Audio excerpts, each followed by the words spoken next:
Hello नमस्कार दोस्तों, स्वागत है आपका एक और नए वीडियो में। आज के इस वीडियो में अपन सोल्व करेंगे प्रवाह हिंदी कार्यपुस्तिका कक्षा 6-7 और इसमें जो अपना कार्यपत्रक रहेगा कार्यपत्रक 46 से 50 व आकलन 8 और जो गतिविधि है आपके इसके आगे उसका कंप्लीट सॉल्यूशन इस वीडियो में जानने वाला है। तो वीडियो की शुरुआत करने से पहले आप हमारे चैनल पर नहीं हो, चैनल को सब्सक्राइब कर लीजिएगा, बेल आइकन को प्रेस कर लीजिएगा। वीडियो अच्छा लगे तो वीडियो को लाइक कर दीजिएगा। शुरुआत करते हैं अपन।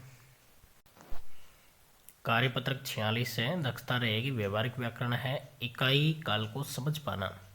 दिए गए वाक्यों के काल को समझकर सही का निशान लगाना है आपको। जैसे कि ये कह रहा है वह सिनेमा गया होगा।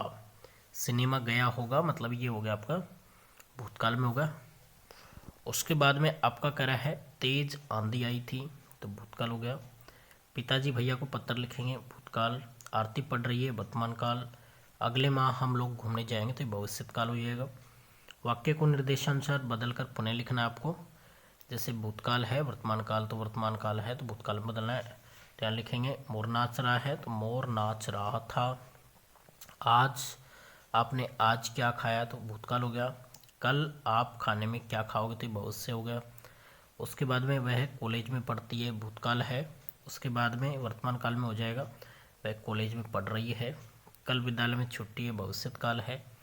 कल विद्यालय में छुट्टी थी, भूतकाल हो गया। कल हम दिल्ली जाएंगे, भविष्य काल है। और वर्तमान काल है, हम दिल्ली जा रहे हैं। तो इस प्रकार से आपका एक कार्यपत्रक पूरा हो जाएगा। पेज नंबर 65 आपका कंप्लीट हो जाएगा। अगला कार्यपत्रक आपका रहेगा कार्यपत्रक 47 है, होर्डिंग में दी गई सूचना को समझ पाना। नीचे दिए गए पोस्टर को ध्यान से पढ़िए और प्रश्नों के उत्तर दीजिए। स्वच्छ भारत मिशन लिखा हुआ है और अब कह रहा है ये विज्ञापन जारी किया गया है, तो ये लिखा हुआ है पेयजल और स्वच्छता मंत्रालय द्वारा। ये पोस्टर संदेश दे रहा है कूड़ेदान के उपयोग का। पोस्टर में दिए गए चित्र के अनुसार हमें क्या क्या करना चाहिए और क्या नहीं करना चाहिए। तो हमें देखो कूड़ा सिर्फ कूड़ेदान में डालना चाहिए, कूड़ा नहीं फैलाना चाहिए। यदि हम कूड़ेदान का उपयोग नहीं करेंगे तो क्या होगा? चारों तरफ गंदगी गंदगी होगी। स्वच्छता से संबंधित कोई दो स्लोगन वगैरह आप लिखिए, तो इसमें लिखेंगे स्वच्छता ही भगवान का निवास है, रहेगी स्वच्छता तो दूर होगी बीमारी। तो इस प्रकार से आप ये स्लोगन लिख सकते हो। तो ये कार्यपत्रक आपका पूरा हो जाएगा। नेक्स्ट कार्यपत्रक आपका रहेगा कार्यपत्रक 48 है, दक्षता रहेगी संवेदनशील बिंदुओं पर अपनी बात लिख पाना। क्या दिखाई दे रहा है? चित्र 1 के बारे में पूछ रहा है, तो तोता पिंजरे में बंद है। चित्र नंबर 1 में पक्षी क्या महसूस कर रहा है? तो बंधा हुआ महसूस कर रहा है, बंधन में महसूस कर रहा है। चित्र नंबर 2 में पक्षी क्या कर रहे हैं? तो पक्षी उड़ रहे हैं। चित्र नंबर 2 में पक्षी कैसा महसूस कर रहे हैं? अच्छा एवं खुला महसूस कर रहे हैं। आपको कौन से चित्र के पक्षियों की स्थिति ठीक ठाक लग रही है? तो इसमें लिखेंगे चित्र नंबर 2 की स्थिति ठीक ठाक लग रही है। तो आपका प्रश्न संख्या 5 कंप्लीट हो जाएगा। पेज नंबर 67 आपका कंप्लीट हो जाएगा। अगला कार्यपत्रक आपका रहेगा कार्यपत्रक 49 है, एक सोना नाम की मछली तालाब में तैर रही थी, सोना सुनहरे रंग की थी। तो आप इस पैराग्राफ को पढ़ोगे, उसके बाद में नीचे आंसर देना है। मछली को घमंड था तो सुंदरता का था। मछली पहले रहती थी तालाब में। मछली कौन से रंग की थी? तो सुनहरे रंग की थी। एक दिन वह कौन सी धारा में बह गई? तो गंदे पानी की धारा में बह गई। मछली उदास क्यों हो गई? वह गंदे पानी की धारा में बह गई, जिससे उसका सुनहरा रंग फीका पड़ गया। यदि तुम सोना मछली की जगह होते तो सबके साथ कैसा व्यवहार करते? अच्छा व्यवहार करते। नीचे दिए गए शब्दों के अर्थ लिखकर वाक्य बनाइए। घमंड, घमंड यानी होता है गर्व वगैरह है या एटीट्यूड वगैरह कुछ बोल सकते हो आप, तो यहाँ गर्व लिख देंगे, उससे बहुत घमंड है। परछाई, छाया, उसकी परछाई कितनी लंबी है, वाक्य में प्रयोग हो जाएगा। सुनहरा यानी अच्छा, यह सुनहरा अवसर है, यह आपके लिए सुनहरा मौका है, तो इस प्रकार लिख देंगे।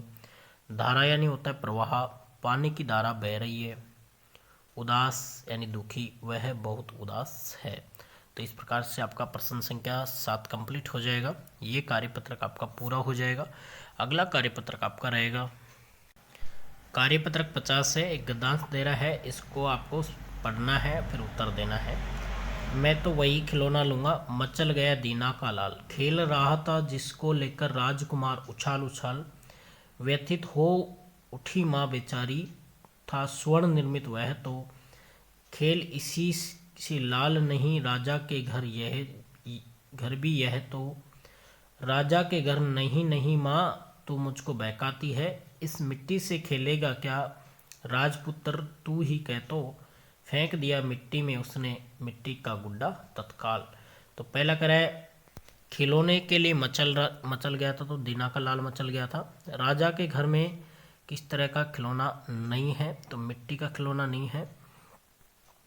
माँ दुखी क्यों उठी, माँ इसलिए दुखी उठी क्योंकि स्वयं के पुत्र द्वारा राजा के पास, लड़के के जो राजकुमार के पास जो खिलौना था उसी को लेने के लिए बात कही, तो इसलिए माँ दुखी हुई।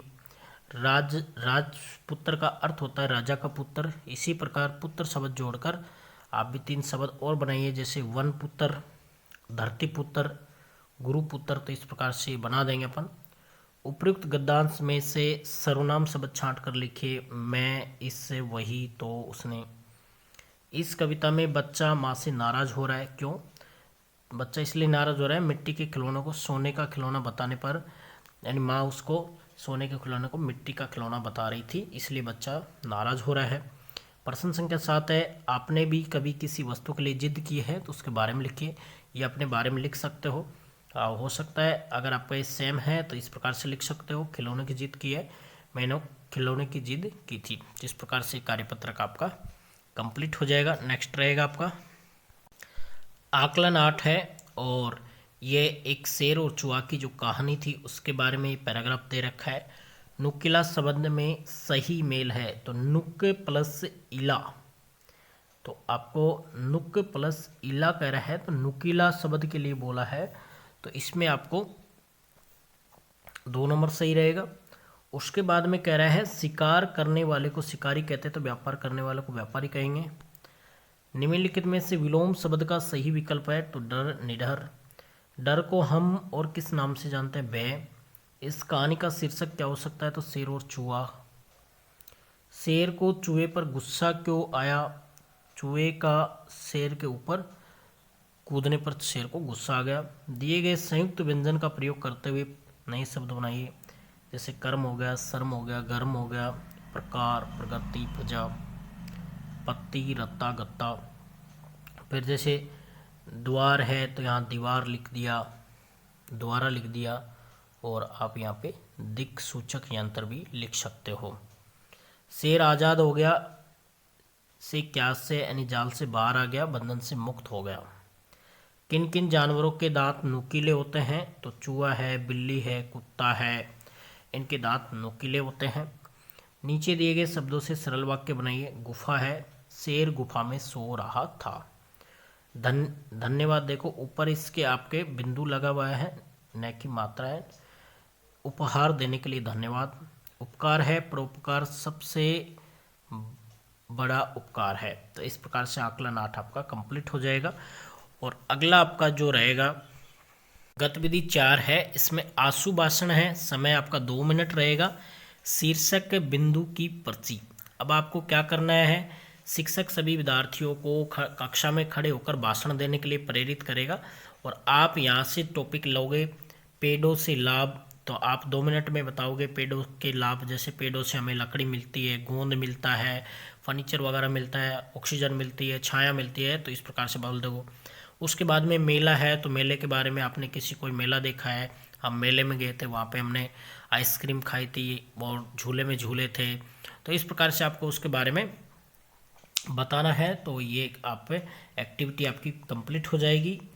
तो आज के इस वीडियो में अपन ने जाना कार्यपत्रक 46 से 50 व आकलन 8 और गतिविधि 4 का कंप्लीट सॉल्यूशन इस वीडियो में जाना। तो आई होप यू आपका वीडियो काफ़ी हेल्पफुल रहा होगा।